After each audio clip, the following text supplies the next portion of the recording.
কড়াতে আমি চিংড়ি মাছগুলোকে ভালোভাবে কষিয়ে নিয়েছি। এই দেখুন, খুব বেশি চিংড়ি মাছ কষানোর প্রয়োজন নেই, তাহলে চিংড়ি মাছ শক্ত হয়ে যাবে, নরম ভাবটা থাকবে না, খেতে ভালো লাগবে না। এই পর্যায়ে আমি নারকেলের দুধটা যোগ করে দেব।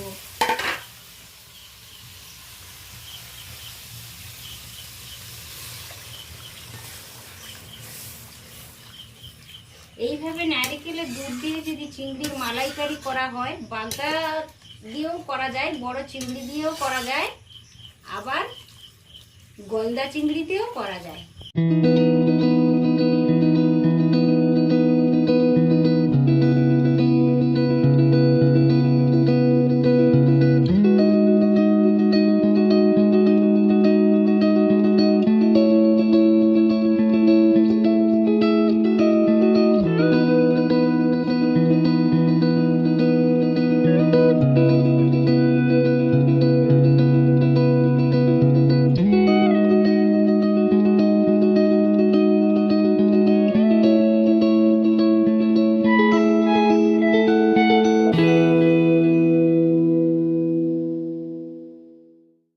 নমস্কার বন্ধুরা, গঙ্গাসাগরের বনেদি রান্না ও পরিবেশ ইউটিউব চ্যানেলে আমি সবাইকে স্বাগত জানালাম।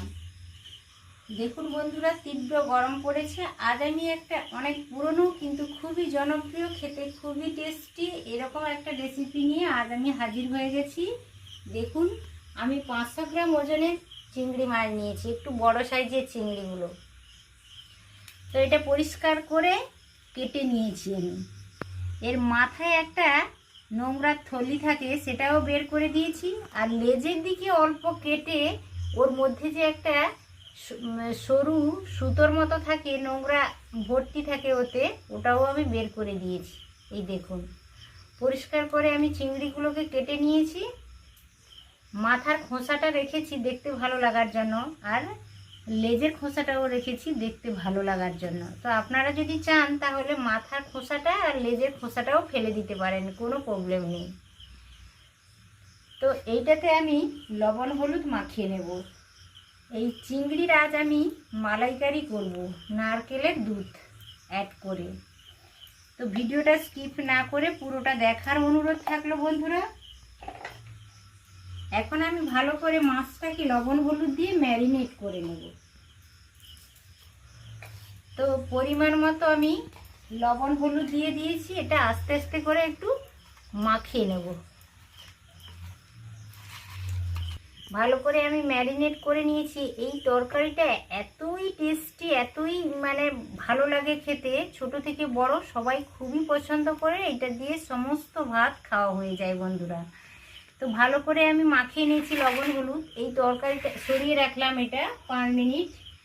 এই দেখুন, আমি এই তরকারিটা করার জন্য একটা বড় সাইজের পেঁয়াজ আমি গ্রেট করে নিয়েছি, আর একটা টমেটো ছোট ছোট করে কুচিয়ে নিয়েছি, 3টা কাঁচা লঙ্কা কেটে নিয়েছি, 2টো তেজপাতা নিয়েছি, আর এই দেখুন ছোট ছোট 2টো দারুচিনি স্টিক নিয়েছি, 3টা লবঙ্গ নিয়েছি, আর 5-6টা ছোট এলাচ নিয়েছি ফোড়নের জন্য। আর গুঁড়ো মশলা নিয়েছি, দেখুন 2 ধরনের লঙ্কা নিয়েছি, একটা কালারের জন্য নিয়েছি, একটা ঝালের জন্য নিয়েছি, সব আধা চামচ করে নিয়েছি। আধা চামচ হলুদ নিয়েছি, আধা চামচ নিয়েছি জিরে গুঁড়ো, আধা চামচ ধনে গুঁড়ো, আর আমি কিছুটা পরিমাণ আদা বেটে রেখেছি, প্রয়োজন মতো নিয়ে নেব। আর যেটা মালাইকারির প্রধান উপাদান সেটা হচ্ছে, এই দেখুন আমি একটা বড় সাইজের নারকেলকে গ্রেট করে এনেছি গ্রাইন্ডার থেকে।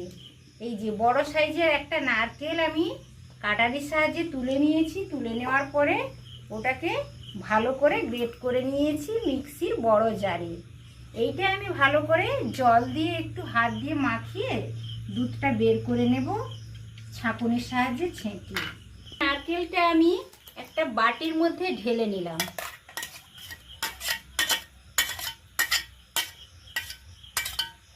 এটা একটু জল দিয়ে দেব, পরিমাণ মতো জল দিয়ে হাতের সাহায্যে এটা একটু চটকে নেব ভালো করে, তারপরে ছেঁকে নেব।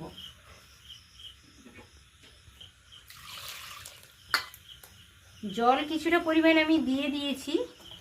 এটা তো ভালো করে গ্রেট করে এনেছি। এইভাবে একটু হাতের সাহায্যে এইভাবে একটু চটকে নেব, তারপর এটা একটা ছাঁকুনির সাহায্যে ছেঁকে দুধটা বের করে নেব। এই দেখুন নারকেলটা আমি হাতের সাহায্যে একটু ভালো করে চটকে নিয়েছি, তারপরে একটা ছাঁকুনির সাহায্যে নারকেলের দুধটা আমি ভালো করে বের করে নিচ্ছি।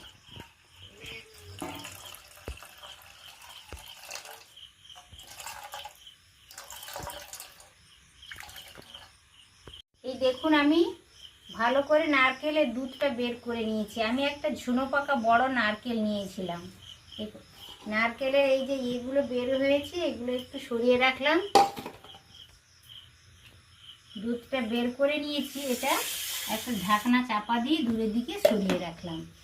তো সমস্ত উপকরণ আমার রেডি হয়ে গেছে। এবার মূল পর্বে চলে যাব। উনানে একটা কড়াই বসিয়েছি দেখুন। এবার জালটা লাগিয়ে দেব, রেসিপিটা শুরু করব। কড়াইটা উনানে বসিয়েছি, জালও ভালোভাবে লাগিয়ে দিয়েছি। কড়াইটা বেশ গরম হয়ে গেছে। এই পর্যায়ে আমি তেল দিয়ে দিচ্ছি। 3 চা চামচ আমি তেল দিয়ে দিলাম। তেলটা আপনাদের নিজেদের পছন্দের মতো বাড়িয়েও নিতে পারেন, একটু কমিয়েও করতে পারেন, কোনো অসুবিধে নেই। তেল থেকে ধোঁয়া বেরোচ্ছে, এর দ্বারা বোঝা যাচ্ছে যে তেলটা ভালোভাবে গরম হয়ে গেছে। এই পর্যায়ে আমি 2টো দারুচিনি স্টিক, 4-5টা এলাচ ফাটিয়ে নিয়েছি, ছোট এলাচ, আর 2টো লবঙ্গ নিয়েছি, আর 2টো তেজপাতা নিয়েছি ফোড়নের জন্য। এই কটা দিয়ে দিলাম। ফোড়নটা হালকাভাবে নেড়ে নিলাম। ফোড়ন থেকে একটা মিষ্টি গন্ধ বেরোতে শুরু করেছে। এই পর্যায়ে আমি পেঁয়াজ, টমেটো, কাঁচা লঙ্কাটা দিয়ে দিলাম।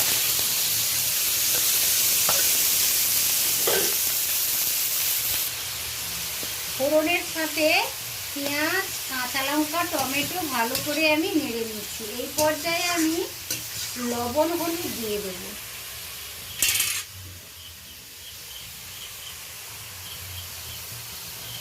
মাছে লবণ হলুদ মাখিয়েছি, সেই কথা মনে রেখে আমি অল্পই দিলাম লবণ। ভালোভাবে নেড়ে নিচ্ছি যাতে পেঁয়াজটা তাড়াতাড়ি টমেটোটা গলে ভাজা ভাজা হয়ে যায়।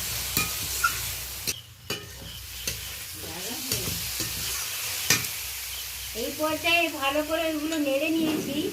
এই দেখুন প্রয়োজন মতো আমি আদা বাটাটা দিয়ে দিলাম।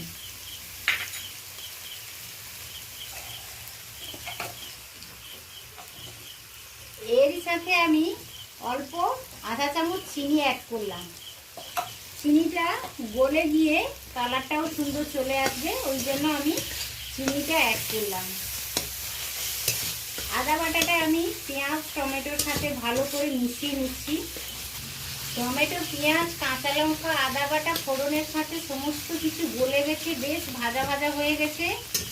দারুণ সুন্দর একটা গন্ধও চলে আসছে, কাঁচা গন্ধ চলে গেছে। যাদের মিষ্টিতে অসুবিধা তারা কিন্তু চিনিটা স্কিপও করে দিতে পারেন, কোনো অসুবিধে নেই। নারকেলের দুধ যেহেতু দেওয়া হচ্ছে, তরকারির স্বাদ এমনিতেই মিষ্টি ভাব চলে আসবে।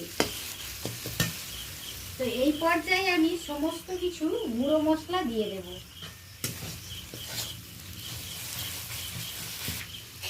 গুঁড়ো মশলা দেওয়ার আগে আমি অল্প জল দিচ্ছি, তারপরেই কিন্তু গুঁড়ো মশলাটা দেব, না হলে অনেক সময় পুড়ে যেতে পারে, ঝরে যায় গুঁড়ো মশলাগুলো, ওই জন্য আমি অল্প জল দিয়ে দিলাম। এবার আমি গুঁড়ো মশলাগুলো সমস্ত অ্যাড করে দিচ্ছি।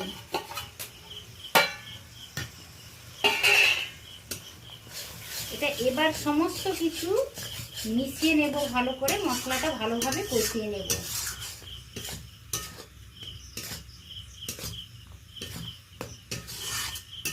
এই দেখুন কষানো মশলা থেকে বেশ তেল রিলিজ করতে শুরু করেছে। আরও ভালো করে 2 মিনিট কষিয়ে নেব।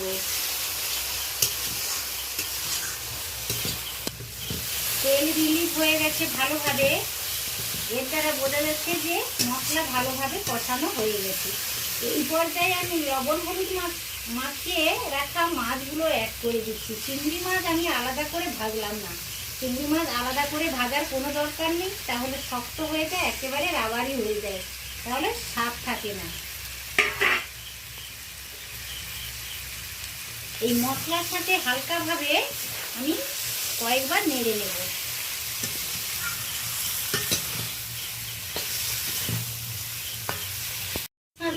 সাথে আমি চিংড়ি মাছগুলোকে ভালোভাবে কষিয়ে নিয়েছি। এই দেখুন, খুব বেশি চিংড়ি মাছ কষানোর প্রয়োজন নেই, তাহলে চিংড়ি মাছ শক্ত হয়ে যাবে, নরম ভাবটা থাকবে না, খেতে ভালো লাগবে না। এই পর্যায়ে আমি নারকেলের দুধটা যোগ করে দেব।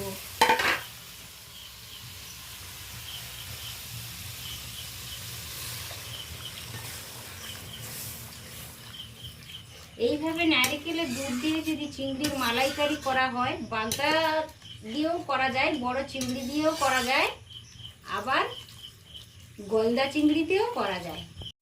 এই দেখুন, আমি হালকাভাবে একবার নেড়ে নিলাম। গ্রেভিটা বেশ মোটা হয়ে গেছে। আরও 5-7 মিনিট আমি এইভাবে ভালো করে ফুটিয়ে নেব।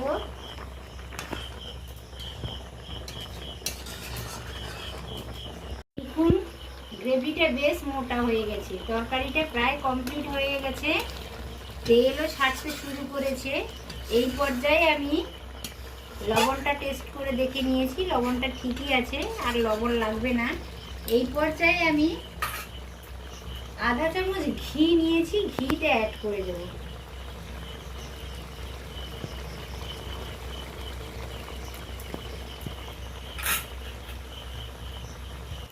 চারটা কাঁচা লঙ্কা দিয়ে দিলাম। তরকারিটা একেবারে রেডি সার্ভ করার জন্য। এই দেখুন, কালারটা সুন্দর চলে এসছে, তেলও একেবারে রিলিজ হয়ে গেছে। এর দ্বারা বোঝা যাচ্ছে তরকারিটা সার্ভ করার জন্য রেডি। এই পর্যায়ে আমি উনান থেকে কড়াইটা নামিয়ে নিলাম। এই দেখুন বন্ধুরা, একটু বড় সাইজের চিংড়ির মালাইকারিটা একেবারে কমপ্লিট হয়ে গেছে। কি দারুণ দেখাচ্ছে, খেতেও নিশ্চয়ই ভালো হবে। তো এইভাবে আপনারাও ট্রাই করে দেখবেন। আশা করছি ভিডিওটা সকলেরই ভালো লেগেছে। ভালো লাগলে আমার চ্যানেলকে প্লিজ সাবস্ক্রাইব করবেন। আমি একটা ছোট্ট ইউটিউবার, আমার পাশে থাকবেন বন্ধুরা, আমাকে সাপোর্ট করবেন। আজকের মতো টাটা। আবারও দেখা হবে অন্য রেসিপির সাথে অন্য কোনো সময়। তত সময় আপনারা সকলে সুস্থ থাকুন, ভালো থাকুন। নমস্কার।